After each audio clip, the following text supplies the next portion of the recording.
Last night's action in American Legion. As soon as I figure out what day today. Where do you find this site? Listen, don't worry about what I get. Man, I've been looking for this and I cannot find it. It's a special need to know email chain, Tom. Yeah. Oh, okay. You're not in the know, Tommy. Okay, I see. Somehow this one doesn't get forwarded to me. I'll put you on the list. Okay. How about that? I'll forward it to you. Okay. Friday, June 21st. That would be last night. Cherryville won 11-7 versus Michigan. That was at 2 o'clock though. 2 o'clock game. That Michigan team's in town. Let's see. Doubleheader. Burnsville and Burke County last night. Burnsville won 10-9. Burke County 13-2. Caldwell fell to Cherryville last night 4-3. On we did not have that on the radio. We did have the first game on the radio. We had Braves baseball on last night. I had people speaking of that game at Mitchem's Kitchen this morning, and they were talking about the game. They said, you know how back in when the Sigsmans were there, how everything was so heated, and they said last night's game was almost like that. You had fans hollering at each other. I mean, so. I don't think Hunter's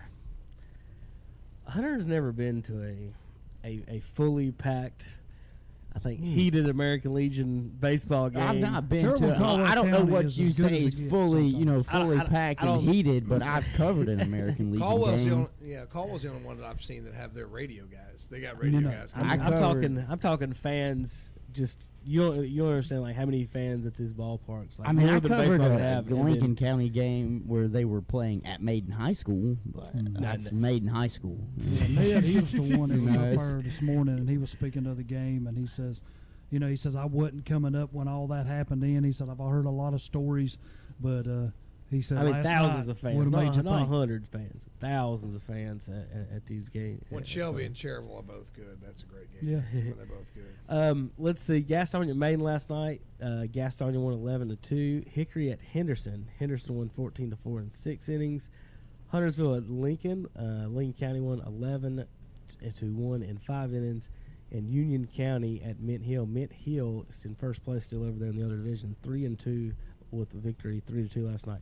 Today, Michigan's at Caldwell. Cherryville's at Henderson for a 5 p.m. doubleheader. We do not have that on that. We got Braves baseball tonight. The Gaston Braves are at Gastonia. For you see, Gaston County folks don't have too big of a drive today for some Legion baseball. Lincoln Cardinals are at Cleveland County tonight. Now, that is at Kings Mountain High School because they're doing some renovations over there on the field. Tom, you were talking a little bit about that, Shannon. You got anything we can share about that on the renovations over there at the fields? It's just something. There's some kind of problem with the grass, and they're worried about Shelby not getting to play on it next year. I mean, it's just I'm not real sure what the issue is. Didn't it said something about issue with the sod they brought in to fix part of the field? Or something I always wondered why they didn't do like Gardner Webb did and some of these other schools like the Ashboro Copperheads and do the AstroTurf infield because they plan on having the tournaments. I was at one of the tournaments there at Ashboro Hunter, and it poured for 30 minutes. And I was like, they ain't playing. They brought squeegees out there and just went shoo, shoo, shoo, shoo, and it was all they needed was a Zamboni for that. If they can figure out how to get a Zamboni, some type of big machine to do that, they just squeegeed it off, and they were playing baseball so quick. I was amazed by that, but I'm not a grass grower, so I can't tell you. I don't know, something about a grass dirt field. I just playing on a carpet just seems like that'd be a little. I've never actually took ground balls on AstroTurf. Well, you know what gives the kids the most problems on it is sliding into second base. Is it? Because they have to slide earlier. And it's an earlier slide. Sometimes they don't know how to do it either because they'll slide. And I would love that. The coaches will tell them hold the tag on them because they'll slide and they'll you go past the bag. Huh. Yeah. I would have loved that. I love that. They call it when we were growing up. I don't know if it is when you were growing up. Slide head first called Pete Rose. I don't know if y'all still called that when you were growing up. No. We didn't have a name for it. He said, you better just slide. Every adult we knew that taught us it was a Pete Rose slide. Head first slide is Pete Rose slide. So I was always sliding head first. So I like to do the wraparound slide, Terry, because you never know. Some catchers make a good throw and some don't, and you get a bad jump, and it can always help. So I always waited to the last second to see if I was safe. I was there. If I beat the throw, but the throw beats you, you can sometimes go to the side to kind of reach around and just sneak a tag in there. And I kind of did that. I think I would have liked the long slide into the only problem difference with stuff like that. A lot of times, like when we went to Henderson to play, and I'm playing third, the ball gets to you much quicker. Yeah. Oh, yeah.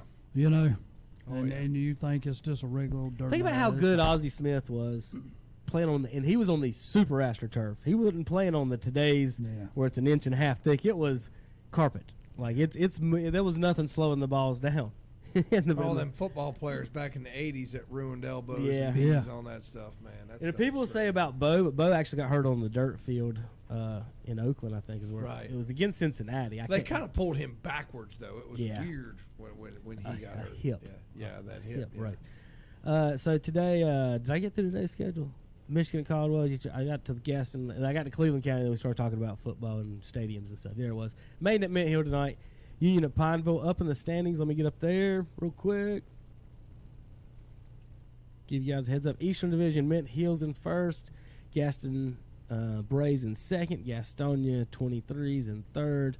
Lincoln County in fourth. Union County fifth. Pineville sixth. Huntersville seventh. Cleveland County eighth. Maiden ninth. Maiden now 0-13. Terry, they had an illegal player, and so they had to forfeit all their games, which bumped Cleveland County into a playoff spot. And if the playoffs began today, we would have Cherville and Cleveland County in round one. So Maiden does still have a chance, though, to win a couple games and pass Cleveland County to get back in. Why? And I see this happen, and I know Tom has too. When you are doing, and that's I'm talking for umpire position, and all of a sudden another team questions a player, and sometimes, I mean, I have seen it in tournaments where the kid knew everything except when they ask him when's your birthday, and they have no clue. And, you know, I mean, they go through, they know their address, they know the whole thing down the line, but this one kid will say, that kid right there does not live around here. This kid's from another team. I've had that, and you know what I say? You got to make a phone call, buddy. Yeah, that's what we do. Tom doesn't get into I'm that. not into that. And the game's halted, and it takes a while, but then it comes back, you know. But the game gets over real quick when they find out he's illegal or she's illegal, either way. But, you know, I've been in those. How do you get illegal players, one? Then two, like, what's the point of having, if you know about it, what's the point of playing one in a regular season game when, you know, everyone makes the playoffs but one team? So there's some. Yeah, and my whole dealing with this one was, and I'm going to speak of And a I don't know the girls' details on tournament, this one either. and I'm not going to name the place we were at, but this was homegrown. They were in the tournament. Why would you go get illegal players? I had no clue there. I mean, I'm like, you could have picked anybody around here. Why do grown men and grown women want to cheat to win a youth baseball game? Yeah. I mean, that just kind of blows my mind right there. I just can't get over. But you know, they do. I was thinking the They hot do. dog thing. I want to sell more hot They dogs do. and get more people. I tell you, in, this but- man but- is obsessed with hot dogs. It is. Terry. He He's is. just obsessed with. Well, hot if you got to dogs. think about it, you just We never to- have hot dogs in the studio. We have to go see Calvin. He never. We don't gives have. out He hot don't dogs. have any today because it's his anniversary and they're driving around eating other people's hot dogs. I guess. Real quick, tomorrow on the radio, I know we got to get our break paid. And Hickory at Cherville on 1590 AM 92.3, and Union County at Lincoln County tomorrow evening on WLON 1050 AM 107.5 FM. I think we'll have Legion baseball again on Thursday. If the playoffs started today, here's your matchups: Cherville against Cleveland County, 1 versus 8. Number 2, Asheville versus number 7, Huntersville. This is the opposite divisions. This is how this works. 3, Rutherford County versus 6, Pineville. 4, Caldwell County versus 5, Lincoln County. Then 4, Union County versus 5, Burke County. 3, Gastonia versus 6, Hickory. 2, Gaston Braves versus 7, Henderson County. And 1, Mint Hill versus 8, Burnsville, with Maiden being the lone team out on that. So